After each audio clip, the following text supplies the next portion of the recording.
प्रस्तुत है भटकती आत्माएं की अगली किस्त। इस कहानी का नाम है एक रहस्य जो आज तक न खुला। सन 1947 के सितंबर के अंतिम दिन थे। देश विभाजन की प्रतिक्रियाएं पूरी तौर से दबी भी नहीं थीं कि पंजाब के तटवर्ती नगर फिरोजपुर में एक और दैवी प्रकोप हुआ। सतलुज और ब्यास नदियों में अभूतपूर्व बाढ़ आई, यहां तक कि पानी नगर में भी घुस गया और उस पर पार पाना अधिकारियों के काबू से बाहर हो गया। उन्होंने अपने भरसक प्रयास किए और अंत में निवासियों को आज्ञा दी कि वे नगर छोड़कर चले जाएं। नगरवासियों से जो कुछ बन पड़ा उन्होंने किया और अंत में नगर छोड़ ही दिया। केवल 3-4 परिवार ही इतने जिद्दी थे कि वो वहीं पर रह गए। उन्हीं में से एक परिवार का जिक्र है। खाद्य पदार्थ और थोड़ा सा लटू-पटू लेकर परिवार के सब सदस्य छत पर चले गए। 3 दिन तक पानी बढ़ता रहा और नगर के कुछ भागों में 2 मीटर से भी ऊपर पहुंच गया। दूसरे दिन मकान लड़खड़ाने लगा और चौथे दिन सबके पेट में चूहे कूदने लगे।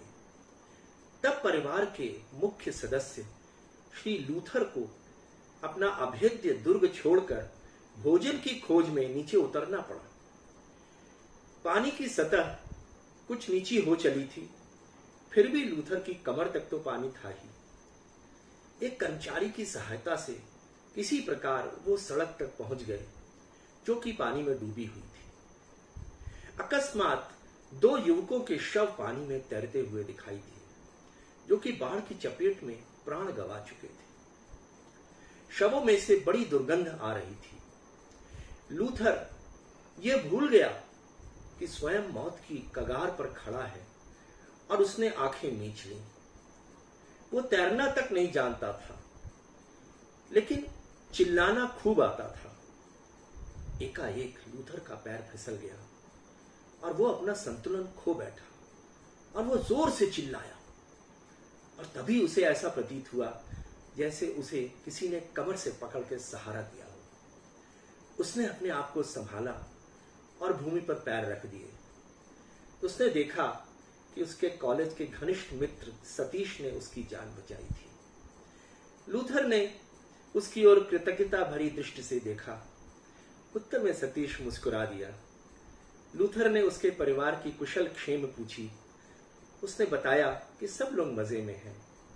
लूथर भी बहुत प्रसन्न हुआ और उसने घर चलने के लिए कहा, लेकिन सतीश ने यह कहकर इनकार कर दिया कि यदि उसे देर हो गई तो उसके घर वाले भी तो चिंतित होंगे, अतः उसे तुरंत ही जाना होगा। अतएव लूथर अपने रास्ते गया और सतीश अपने। इस गड़बड़ में लूथर भोजन वाली बात बिल्कुल भूल गया और सीधा मकान की छत पर पहुंच गया। वहां जाकर उसने सब घर वालों को वो किस्सा सुनाया। 7वें दिन प्रकृति का प्रकोप समाप्त हुआ। लूथर परिवार छत से उतर आया और सोचने लगा कि अब क्या करना चाहिए। ये लोग इसी सोच विचार में थे कि सतीश का बड़ा भाई आ पहुंचा। वह बहुत ही शोकातुर था। इनके पूछने पर वो बच्चों की तरह रोने लगा और बोला कि 6 दिन पूर्व हृदय रोग से सतीश का देहांत हो गया।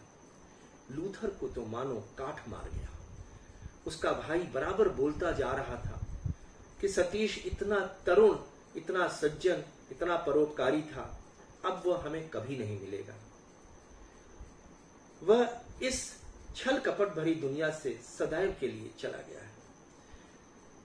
हमने उसे सांत्वना देने की भी बहुत कोशिश करी, लेकिन उसके जाने के बाद सबने लूथर के ऊपर प्रश्नों की झड़ी लगा दी और पूछा, तुमने तो कहा था कि 3 दिन पहले सतीश से मिले थे, उसने तुम्हारी जान बचाई थी, किंतु तुम्हारे सामने उसका भाई बता गया है कि उसका स्वर्गवास 6 दिन पहले ही हो चुका था।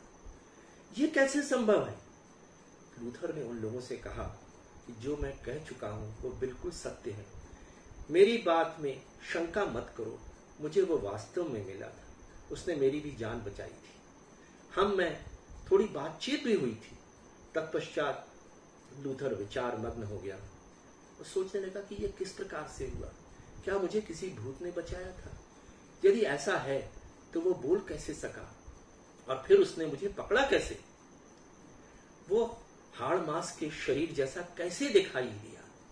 लूथर के लिए यह समस्या पहेली ही बनकर रह गई। एक ही उत्तर उसको समझ में आता था, मित्र वही जो समय पर काम आए। सतीश ने मरने के बाद भी अपने कर्तव्य का पालन किया, और कोई उत्तर उसे सूझा भी तो नहीं। अब आप सोचेंगे, क्या यह कपोल कल्पना है? हरगिज नहीं, यह अक्षरशः सत्य घटना है। इस घटना का उत्तर शायद विज्ञान भी न दे पाए, लेकिन मैं आपसे यही अनुरोध करूंगा कि इस दुनिया के दूसरी तरफ भी एक दुनिया है। अगले दिन हम एक नई कहानी के साथ आपके सामने पुनः प्रस्तुत होंगे। फिलहाल कृष्ण मोहन को इजाजत दीजिए। धन्यवाद।